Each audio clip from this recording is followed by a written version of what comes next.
Thank you to all of you for being here today. This is a happy occasion because we're celebrating Susan's life and the continued investigation into her scholarship, which remains ever relevant. Susan Tolchin was the author of 10 books.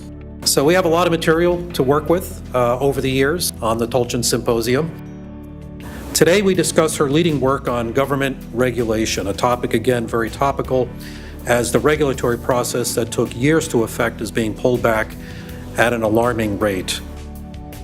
The nation's pollution control laws are more at risk than at any time over the last 47 years, and a time in which there is a systematic, highly organized, energetic effort to dismantle statutory law, dismantle the administrative rules, dismantle the resources that are needed to implement pollution control laws, and make sure that no new pollution control laws come into books.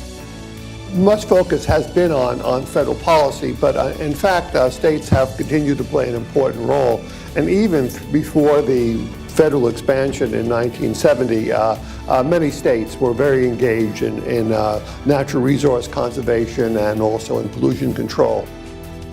I want us to be thinking not only about kind of the top-down infrastructural processes, the systemic processes of policy change, but thinking about the real implications for people's lives, right? This is not a theoretical issue. This is not a kind of like in the ether issue. These are actually human beings.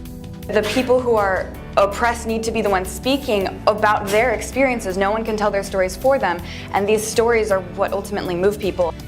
Administrators like EPA should be given deference over political criticism. They are much more hostile to letting the administrative entities continue to exercise regulatory power. The scope and the scale of the threats are very serious. It's a reversal of the mission of the Environmental Protection Agency from one that is anchored in science and law and transparency and public participation and carrying out laws and safeguards that millions of Americans fought for and advocated for, that were adopted oftentimes with overwhelming bipartisan support.